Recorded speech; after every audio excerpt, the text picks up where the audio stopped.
powerful scene. Of all the little dream sequences scene, that's the only one I get and understand. Like, this part where it just keeps going back and forth between the two of us jumping on this couch, I don't get it. But the guys that way, the COD Productions, said if we don't keep this footage that we took, that they weren't going to release the movie, so we put it in there. Yeah, I really suggest, if any of you guys are like first-time filmmakers, even if Way of the COD says they're going to do your movie, don't go with them, because they just terrible people to work with. They really twist your arm like at every bend. That guy Martin Coddington, real asshole too. Dude, seriously, just if you could just like not talk. Like, I mean, I understand if you don't want to contribute to the team, man, but like, don't ruin the freaking thing, okay? God. So, yeah. Actually, in that jumping on the couch scene, we had to jump on that couch for probably about 20 hours. We have about 20 hours of footage of us jumping on the couch, and we just had to get the right stuff in there. I believe... That's great, dude. Seriously. Audio commentary. How many times do I need to tell you that? I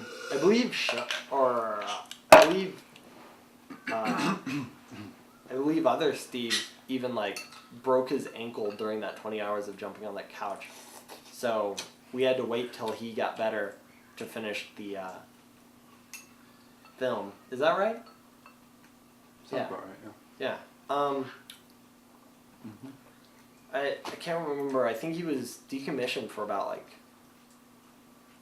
2 months, 3 months until his ankle healed. So that really set us back like a lot. This,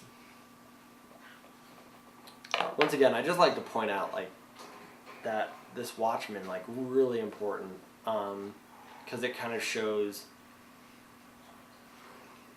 well, it doesn't show much. I don't know where I was going with that. I just trying to drag this on. I really don't see why people like this movie. I'm just really pulling stuff out of my ass for this audio commentary.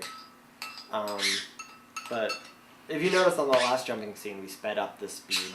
The other ones were slowed down. We sped up the last bit because, well, like I said, they said we had to use a bunch of it. And I think they said, like, we had to show so many seconds of it. And so we sped up the last bit just because we were really getting bored of this. Or at least I was, because I was the only one editing this. I was really getting bored of that whole slow thing. So I just sped up the last bit just because I was really getting tired of it. Right for Steve. Yeah. Whatever. But yeah, there's a lot of junk on the table too. That's something I missed to tell you guys about. That was another thing. We had to go out to the dumpster and find all this crap to put on this table just so that it looked like, you know, kind of dysfunctional and kind of showed like the chaos of what's going on and like how much like nonsense it is, because like, you know, I'm assuming you've watched the movie before you watched this audio commentary, but like as you find out, like they never really explain why Salazar was being hunted down by the communists / Jews. I think they were communist Jews, right, or something like that. Mm-hmm. Really? You're gonna be that immature? You're gonna give me bunny ears? Come on, dude. Seriously, just sit here, okay? That's all you have to do is just sit here. Like, we're not even a family, dude. You could just walk out the door, dude. I don't even care. Like, maybe I won't. Maybe I will. You should, because all you do is ride off of me, man. I do all of this work. Anyways, if you hear screeching too, that's the bird, because we had to do it in Sean's house, and yeah, he refuses to get rid of that bird and just makes so much noise. Kind of like you, just ruining our audio commentary. No, drop it. No, you're just trying to sabotage us, dude. Whatever. So the swan painting,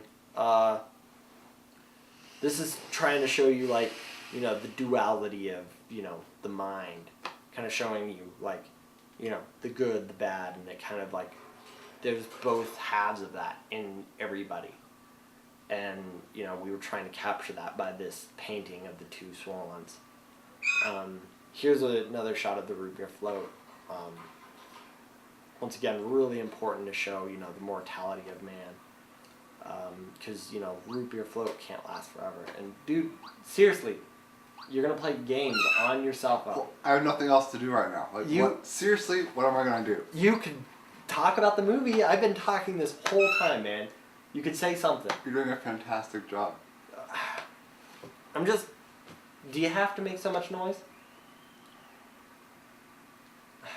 You know what? Just put it away, man. Just put it away. I got it. Okay? You're gonna sit there? Just yes, be cool. fine. Okay? God. Okay, yeah. So the root beer float, you know, it doesn't last forever, and neither does life. And so you gotta savor that root beer float for as long as you can, you know? Alright, and here's the part where Salazar, which is Fred to other Steve's character, he doesn't know him as Salazar, where he comes in and they have a nice chat, and you're like, this is where you're thinking, like, you know, this guy's gonna kill him, and it kind of adds some suspense, because you're like, you want other Sean's character to run out of there, you know, because he's going to die and get shot. Have you talked about the little TV there? Yeah, no, I've spent plenty of time on that if you've been paying attention, like... I have not. Alright, whatever, man. But yeah, although we were originally going to kill other Sean's character here, we were going to kill him twice in the movie.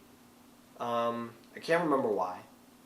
But Way of the Cod production, being, you know, the dicks they are, called us and were like, you can't kill him twice in the same movie, it doesn't make any sense.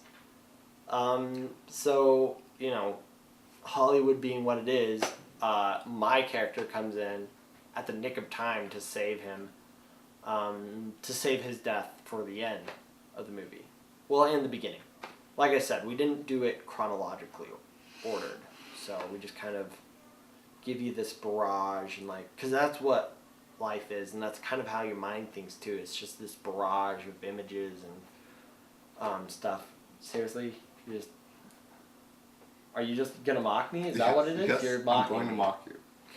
All right, whatever, man. It's just I'm tired of this.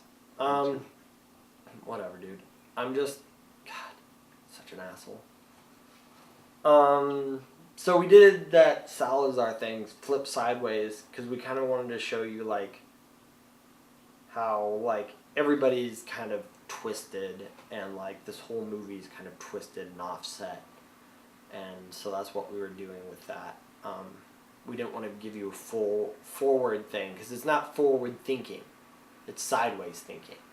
Or backwards thinking. You know? It's like, whoa, you know? It's like the whole picture. And it's like, you know, God and the world and all the people in the world are represented in this movie. And, yeah. Yeah. This was originally, I'd like to talk about this scene, actually. Because this scene originally was our bad scene, because we realized that we had to follow him around the car and watch him get back out. And then he gets shot here. But we couldn't, because you saw the reflection in the window when we did it. So, you know, that didn't work out. So then we had to do that cut where we used the bad cut where I was filming at the time, where I didn't follow him around. And then cut to him just getting out of the car. It looks kind of choppy, but, you know, once again, I was just getting tired of it and just wanted it over. This is your brief vision of the sequel, because that's Salazar's brother. So thanks for listening to the audio commentary. We hope you enjoy. Thank you.